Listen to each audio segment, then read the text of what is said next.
ಪ್ರಿಯಾಂಕಾ ಖರ್ಗೆ ಅವರು ಗೃಹ ಮಂತ್ರಿ ಆಗಿರ್ಬೋದು. ನಮ್ಮಲ್ಲಿಯೂ ಕೇಂದ್ರ ಸರ್ಕಾರದಲ್ಲಿ ಉಕ್ಕಿನ ಮನುಷ್ಯ ಅಮಿತ್ ಶಾ ಅವರು ಗೃಹ ಮಂತ್ರಿ ಆಗಿದ್ದಾರೆ. ಈ ದತ್ತಾತ್ರೇಯ ಪಾಟೀಲ್ ಕೇಳಲಿಕ್ಕೆ ಬಯಸ್ತಾ ಇದ್ದೀನಿ, ಇವತ್ತು ನೆನಪಾಯ್ತಾ ನಿಮ್ಗೆ ಅಮಿತ್ ಶಾ ಅವರು? ಇದೇ ಅಮಿತ್ ಶಾ ಅವರ ವಿರುದ್ಧ 2024 ಡಿಸೆಂಬರ್ನಲ್ಲಿ ಇಡೀ ಕಲಬುರಗಿ ಜಿಲ್ಲೆಯಾದ್ಯಂತ ವಾಚಾಮಗೋಚರವಾಗಿ ಟೀಕಿಸಿದರು, ಅವಾಚ್ಯ ಶಬ್ದದಿಂದ ನಿಂದಿಸಿದರು. ಅಮಿತ್ ಶಾ ತಲೆ ಮತ್ತು ನಾಲಿಗೆ ಕತ್ತರಿಸಿ ಕೊಟ್ಟವ್ರಿಗೆ 1 ಕೋಟಿ ಕೊಡ್ತೀನಿ ಅಂತ ಭಾಷಣ ಮಾಡಿದರು. ಅವಾಚ್ಯ ಶಬ್ದದಿಂದ ಬೈಗಳಿಂದ ಬೈದರು. ಆವಾಗ ಎಲ್ಲಿ ಹೋಗಿದ್ರಿ ನೀವು? ಜೂನ್ 1ನೇ ತಾರೀಕು ಕಲಬುರಗಿ ನಗರದಲ್ಲಿ 2022ರಲ್ಲಿ ಆಳಂದ್ನಲ್ಲಿ ನಡೆದಂತಹ ಗಲಭೆಗೆ ಸಂಬಂಧಪಟ್ಟಂತಹ ಕೇಸ್ಗಳನ್ನ ವಾಪಸ್ ಪಡೆದಿದ್ದಕ್ಕಾಗಿ ಒಂದು ದೊಡ್ಡ ಪ್ರತಿಭಟನೆಯನ್ನ ಮಾಡ್ತಾರೆ. ಆ ಸಂದರ್ಭದಲ್ಲಿ ಇಲ್ಲಿಯ ಮಾಜಿ ಶಾಸಕರು ದತ್ತಾತ್ರೇಯ ಪಾಟೀಲ್ ರೇವೂರ್ ಹಿಂದಿನ ಮುಸ್ಲಿಂ ಲೀಗ್ನ ಒಬ್ಬ ಶಾಸಕರ ಬಗ್ಗೆ ವಿವರಣೆಯನ್ನ ಕೊಡ್ತಾ ಕಲಬುರಗಿಯನ್ನ ಅವ್ರು ಛೋಟಾ ಪಾಕಿಸ್ತಾನ್ ಮಾಡ್ತೀನಿ ಅನ್ನುವಂತ ಹೇಳಿಕೆ ನೀಡಿದ್ರು. ಆ ವಿಷಯ ಇಡೀ ಕಲಬುರಗಿ ಜಿಲ್ಲೆಯಾದ್ಯಂತ ದೊಡ್ಡ ಮಟ್ಟದಲ್ಲಿ ಸುದ್ದಿ ಮಾಡಿ ಅದನ್ನ ಅನೇಕ ಮುಸ್ಲಿಂ ಸಂಘಟನೆಗಳು ಮತ್ತು ಕೆಲ ಕಾಂಗ್ರೆಸ್ ಕಾರ್ಯಕರ್ತರು ಅದನ್ನ ಕಟುವಾಗಿ ವಿರೋಧಿಸಿದರು. ಆ ಹೇಳಿಕೆಯಿಂದ ಮಾಜಿ ಶಾಸಕರಿಗೆ ಅಪಮಾನ ಆಗ್ತಾ ಇದೆ, ಅವಮಾನ ಆಗ್ತಾ ಇದೆ ಅಂತ ಹೇಳಿ ವೀರಶೈವ ಲಿಂಗಾಯತ್ ಮಹಾಸಭಾ ಮತ್ತು ಜಂಗಮ ಸಮಾಜ ಇವರು ರೋಡಿಗೆ ಇಳಿತಾರೆ. ಸ್ವತಃ FIR ಹಾಕಿಸ್ಕೊಂಡಂತಹ ಮಾಜಿ ಶಾಸಕರು ಹೇಳ್ತಾರೆ, ಇಂಥ 100 FIR ಆದರೂ ಕೂಡ ನಾನು ಹೆದರೋದಿಲ್ಲ. ಇದು ಒಂದು ದೊಡ್ಡ ಹೈಡ್ರಾಮಾವನ್ನ ನಮ್ಮ ಕಲಬುರಗಿಯಲ್ಲಿ ಸೃಷ್ಟಿ ಮಾಡ್ತಾರೆ. ಮಾತಾಡ್ತಾ ಮೊನ್ನೆ ಪತ್ರಿಕಾಗೋಷ್ಠಿಯಲ್ಲಿ ದತ್ತಾತ್ರೇಯ ಪಾಟೀಲ್ ಹೇಳಿದರು, ಪ್ರಿಯಾಂಕಾ ಖರ್ಗೆ ಅವರು ಗೃಹ ಮಂತ್ರಿ ಆಗಿರ್ಬೋದು. ನಮ್ಮಲ್ಲಿಯೂ ಕೇಂದ್ರ ಸರ್ಕಾರದಲ್ಲಿ ಉಕ್ಕಿನ ಮನುಷ್ಯ ಅಮಿತ್ ಶಾ ಅವರು ಗೃಹ ಮಂತ್ರಿ ಆಗಿದ್ದಾರೆ. ಈ ದತ್ತಾತ್ರೇಯ ಪಾಟೀಲ್ ಕೇಳಲಿಕ್ಕೆ ಬಯಸ್ತಾ ಇದ್ದೀನಿ, ಇವತ್ತು ನೆನಪಾಯ್ತಾ ನಿಮ್ಗೆ ಅಮಿತ್ ಶಾ ಅವರು? ಯಾವಾಗ ನಿಮ್ ಬುಡಕ್ ನೀರ್ ಬಂತು ಅವಾಗ ಅಮಿತ್ ಶಾ, ಅವಾಗ ಮೋದಿ ಅವರು ನಿಮ್ಗೆ ಭೇಟಿ ನೆನಪಾಗ್ತಾರೆ. ಒಂದೇ ಒಂದು ಕೇಸ್ ಆ ಟೀಕಾಕೋರರ ಮೇಲೆ ನೀವು ದಾಖಲೆ ಮಾಡಲಿಲ್ಲ. ಮೋದಿ ಅವರಿಗೆ ಬಾಯಿಗೆ ಬಂದಂಗೆ ಸೋಷಿಯಲ್ ಮೀಡಿಯಾದಲ್ಲಿ ಬೈದಂತಹ ವ್ಯಕ್ತಿಯನ್ನ ಇವತ್ತು ನಿಮ್ಮ ಪಕ್ಕದಲ್ಲಿ ಕೂರಿಸ್ಕೊಳ್ತೀರಿ.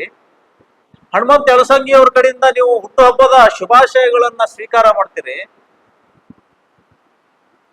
ದಲಿತ ಮುಸ್ಲಿಂ ಕಲ್ತ್ರೆ 1,20,00,000 ಆಗ್ತೀವಿ, ನೀವು ಲಿಂಗಾಯತರು ಕೇವಲ 60 ಲಕ್ಷ ಇದ್ದೀರಿ. ನಾವು ಟಿಪ್ಪು ಸುಲ್ತಾನ್ ಖಡ್ಗ ತಗೊಂಡು ಬಂದ್ರೆ ಓಡ್ ಹೋಗ್ತೀರಿ ನೀವು ಅಂತಂದಾಗ ಈ ವೀರಶೈವ ಲಿಂಗಾಯತ್ ಮಹಾಸಭಾ ಎಲ್ಲಿ ಮಲಗಿತ್ತು? ಜಂಗಮ ಸಮಾಜ ನಂದಿಕೂರ್ ಮಲ್ಲಯ್ಯ ಸ್ವಾಮಿ ಮೇಲೆ ದಾಳಿ ಆದಾಗ ನೀವು ಬನ್ನಿ ಪ್ರತಿಭಟನೆಗೆ ಅಂದಾಗ ಈ ಜಂಗಮ ಸಮಾಜ ಬರಲಿಲ್ಲ. ಯಾಕೆ ಅಂತ ಕೇಳಿದ್ರೆ ನಮ್ಮ ಹೋರಾಟ ಪ್ರಿಯಾಂಕಾ ಖರ್ಗೆ ಅವರ ವಿರುದ್ಧ, ನಮ್ಮ ಪ್ರತಿಭಟನೆ ಪ್ರಿಯಾಂಕಾ ಖರ್ಗೆ ಅವರ ಬೆಂಬಲಿಗರ ವಿರುದ್ಧ ಅನ್ನುವ ಕಾರಣಕ್ಕಾಗಿ ಇವರು ನಮ್ಮ ಕಳಕಳಿಯನ್ನ, ನಮ್ಮ ಮನವಿಯನ್ನ ಸ್ವೀಕರಿಸದನೆ ಕೇವಲ ಹಣವಂತರಿಗೆ, ಸ್ಥಿತಿವಂತರಿಗೆ, ರಾಜಕಾರಣದಲ್ಲಿ ಇರುವಂತವರಿಗೆ ಮಾತ್ರ ಇವರು ಬೆಂಬಲ ಸೂಚಿಸ್ತಾ ಕಲಬುರಗಿಯಲ್ಲಿ ದೊಡ್ಡ ನಾಟಕವನ್ನ ಇವರು ಸೃಷ್ಟಿ ಮಾಡ್ತಾ ಇದ್ದಾರೆ. ಡಾಕ್ಟರ್ ಲಕ್ಷ್ಮೀಕಾಂತ್ ಸಿಂಗೆ ಈ ವ್ಯಕ್ತಿ ಮೋದಿ ಅವರದ್ದು ಮತ್ತು ಸಂಸದೆ ಕಂಗನಾ ರನೌತ್ ಇವರ ಇಬ್ಬರೂ ಚಿತ್ರಗಳನ್ನ ಅಶ್ಲೀಲವಾಗಿ ಸೃಷ್ಟಿ ಮಾಡಿ AI ತಂತ್ರಜ್ಞಾನ ಬಳಸಿ ಅದನ್ನ ಫೇಸ್ಬುಕ್ ಪೇಜ್ ನಲ್ಲಿ ಬಿಟ್ರು. ಎಲ್ಲಿ ಹೋಗಿದ್ರು ಅವತ್ತು ಅಪ್ಪುಗೌಡ ಪಾಟೀಲ್ ಮಾಜಿ ಶಾಸಕರು? ಯಾಕೆ ಅವ್ರ ಮೇಲೆ ಕೇಸ್ ಹಾಕ್ಲಿಲ್ಲ? ಕರ್ನಾಟಕ ಸರ್ಕಾರ ಬಹಳ ಸ್ಪಷ್ಟವಾಗಿ ಹೇಳಿತ್ತು, ಸಾಮಾಜಿಕ ಜಾಲತಾಣದಲ್ಲಿ ಅಶಾಂತಿ ಸೃಷ್ಟಿ ಮಾಡುವಂತಹ ಗಣ್ಯ ವ್ಯಕ್ತಿಗಳ ಭಾವಚಿತ್ರಗಳನ್ನ ದುರುಪಯೋಗ ಪಡಿಸುವಂತವ್ರ ಮೇಲೆ ಕಠಿಣ ಕ್ರಮವನ್ನ ತೆಗೆದುಕೊಳ್ತೇವೆ, ಅದಕ್ಕೊಂದು ತಂಡನೇ ನಾವು ರಚನೆ ಮಾಡಿದ್ದೇವೆ ಅಂತ ಹೇಳಿ ಫರ್ಮಾನು ಹೊರಡಿಸಿದ್ರು. ಪೊಲೀಸ್ ಇಲಾಖೆನೂ ಕೂಡ ಲಕ್ಷ್ಮೀಕಾಂತ್ ಸಿಂಗೆ ಮೇಲೆ ಒಂದೇ ಒಂದು FIR ದಾಖಲು ಮಾಡಲಿಲ್ಲ. ಇದೇ ಉಲ್ಟಾ ಆಗಿದ್ರೆ, ಇದೇ ಪ್ರಿಯಾಂಕಾ ಖರ್ಗೆ ವಿರುದ್ಧ ಯಾರಾದ್ರೂ ಏನಾದ್ರೂ ಮಾಡಿದ್ರೆ ಇಮಿಡಿಯೇಟ್ ಕೇಸ್ ಹಾಕಿ ಅರೆಸ್ಟ್ ಮಾಡ್ತಾ ಇದ್ರು. ಇಲ್ಲಿ ಸಂಪೂರ್ಣವಾಗಿ ಪೊಲೀಸ್ ಇಲಾಖೆ ವಿಫಲವಾಗಿದೆ. ಇದು ನಮ್ಮ ಕಲಬುರಗಿಯ ದೊಡ್ಡ ದುಸ್ಥಿತಿ. ಇದು ಮುಂದೆ ಹೇಳ್ತಾರೆ, ಯಾವಾಗ ಮುಸಲ್ಮಾನ್ ಸಂಘಟನೆಗಳು ಹೋರಾಟ ಜೋರಾಯ್ತು, ಹೇಗಾದ್ರೂ ಮಾಡಿ ಮಾನ ಕಾಪಾಡ್ಕೊಳ್ಬೇಕು ಅಂತ ಹೇಳಿ ಈ ದತ್ತಾತ್ರೇಯ ಪಾಟೀಲ್ನ ಕೆಲವೇ ಬೆಂಬಲಿಗರು ಮಠಗಳ ಕದಗಳನ್ನ ತಡ್ತಾರೆ. ನೋಡಿ, ಅಪ್ಪುಗೌಡರು ಪ್ರತಿಷ್ಠಿತ ಮನೆತನ, ಇಂಥ ವ್ಯಕ್ತಿಗೆ ಈ ರೀತಿ ಬೈತಾ ಇದ್ದಾರೆ, ಈ ರೀತಿ ಟೀಕಿಸ್ತಾ ಇದ್ದಾರೆ. ಈ ಬೆಂಬಲಿಗರೇ ನಿಮ್ಗೆ ಗೊತ್ತಿಲ್ವಾ? ಮೋದಿ ಟೀಕಿಸಿದ್ದು, ಅಮಿತ್ ಶಾ ಅವ್ರು ಟೀಕಿಸಿದ್ದು, ಮೋದಿ ಕಂಗನಾ ರಾಣಾವತ್ ಅವರ ಫೋಟೋ ಅಶ್ಲೀಲವಾಗಿ ಸೃಷ್ಟಿ ಮಾಡಿದಾಗ ನೀವ್ಯಾಕೆ ಮಠಾಧೀಶರು ಬಾಗಿಲು ತಟ್ಟಲಿಲ್ಲ? ನೀವ್ಯಾಕೆ ಈ ಮೋದಿಯವರ ಪಕ್ಷದ ಜನರನ್ನ ಯಾಕೆ ನೀವು ಎಬ್ಬಿಸ್ಲಿಲ್ಲ? ಪಾಪ ಅಸಹಾಯಕರಾದಂತಹ ಮಠಾಧೀಶರು ಅನಿವಾರ್ಯವಾಗಿ ಆ ದತ್ತಾತ್ರೇಯ ಪಾಟೀಲ್ ಅವರ ಪರ ವಿಡಿಯೋವನ್ನು ಮಾಡಿಬಿಟ್ಟಿದ್ದಾರೆ. ನಾನು ಆ ಮಠಾಧೀಶರಿಗೆ ಒಂದು ಕಿವಿ ಮಾತನ್ನ ಹೇಳ್ತೇನೆ. ಸುಮಾರು 20 ವರ್ಷಗಳಿಂದ ಅವ್ರ ಜೊತೆಗೆ ಒಡನಾಟದಲ್ಲಿರುವವರು ಸುಲ್ಫಲ್ ಮಠದ ಶ್ರೀಗಳು, ಸಾಕಷ್ಟು ಅನುದಾನವನ್ನ ಪಡೆದಂತವ್ರು. ಇವತ್ತು ಅವ್ರು ಯಾಕೆ ವಿಡಿಯೋ ಮಾಡಿ ಬಿಡ್ಲಿಲ್ಲ ಈ ದತ್ತಾತ್ರೇಯ ಪಾಟೀಲ್ ಅವರ ಪರ? ಯಾಕೆ ಅಂದ್ರೆ, ನಿಮಗಿಂತಲೂ ಆತ್ಮೀಯರಾಗಿ ನೀವು ಯಾರು ಮಂತ್ರಿ ಹೇಳಿದ್ರಲ್ಲ, ಹಿಂದಿನ ಶಾಸಕರ ಜೊತೆಗೆ ಒಡನಾಟ ಇತ್ತವ್ರು. ಹೀಗಾಗಿ ಅವರು ಯಾವ ಕಾರಣಕ್ಕೂ ಕೂಡ ನಿಮ್ಮ ಪರ ವಿಡಿಯೋ ಮಾಡ್ಲಿಲ್ಲ. ನಿಮ್ಮಲ್ಲಿ ಏನ್ ಸಿಗಬೇಕಾಗಿತ್ತು, ಏನ್ ತಗೊಳ್ಬೇಕಾಗಿತ್ತು ಅದು ತಗೊಂಡು ಅವ್ರು ಆರಾಮ್ ಸಿಂಹಾಸನ ಹಾಕೊಂಡು ಕೂತ್ಕೊಂಡ್ ಬಿಟ್ಟಿದ್ದಾರೆ. ಆದರೆ ಈ ಮಠಾಧೀಶರಿಗೆ ನಾನು ಹೇಳ್ತೀನಿ, ಅನೇಕ ಮಠಾಧೀಶರ ಮೇಲೆ ಕೇಸ್ಗಳಾದವು. ಇಲ್ಲಿ ಕೂತಂತಹ ಬಹಳ ಶ್ರೀಗಳ 46 ಎಕರೆ ಜಮೀನು, ನೀವೇನ್ ಪ್ರತಿಷ್ಠಿತ ಅಂತೇಳಿ ಹೊಗಳ್ತಾ ಇದ್ರಲ್ಲ, ಅವರ 46 ಎಕರೆ ಜಮೀನನ್ನ ಇವತ್ತು ನುಂಗಿ ನೀರು ಕುಡಿದಿದ್ದಾರೆ, ಸಮಾಜದ ಆಸ್ತಿಯನ್ನ. ಇವ್ರ ಪರ ಯಾವ ಮಠಾಧೀಶರು ಬರಲಿಲ್ಲ. ಇದು ನಮ್ಮ ಜಿಲ್ಲೆಯ ಬಹಳ ದೊಡ್ಡ ದುರಂತ. ಅದ್ರ ಜೊತೆಗೆ ದಂಡಗುಂಡದ ಸಂಗಮೇಶ್ವರ ಮಠ, MLC BG ಪಾಟೀಲ್, ಬಾಗನಗೌಡ ಸಂಕನೂರ್, ಭೀಮಣ್ಣ ಸಾಲಿ, ಇವರೆಲ್ಲ ಸೇರಿ ಮಠವನ್ನ ಹೊಡೆದು ಹಾಕಿದ್ರು.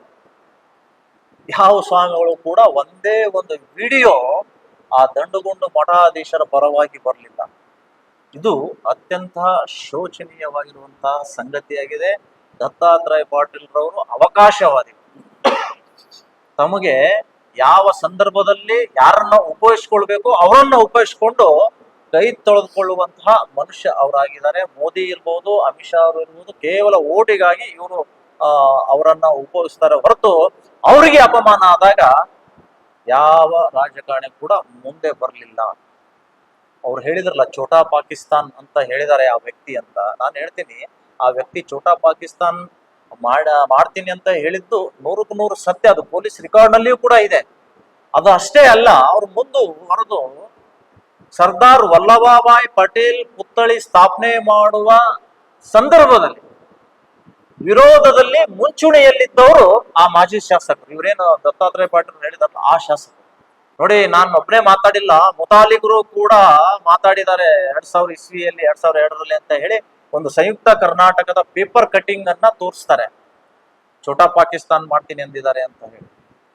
ಇದೇ ಮುತಾಲಿಕರು ರಾಮನವಮಿ ಸಂದರ್ಭದಲ್ಲಿ ಆ ಪೂಜೆಗೆ ಹೋದಂತಹ ವೇಳೆ ಒಳಗಡೆ ಉತ್ತರ ಕುಮಾರ್ ಮತ್ತು ಈ ದಕ್ಷಿಣ ಕುಮಾರ್ ಇಬ್ರು ಕುತ್ಕೊಂಡಿರ್ತಾರೆ.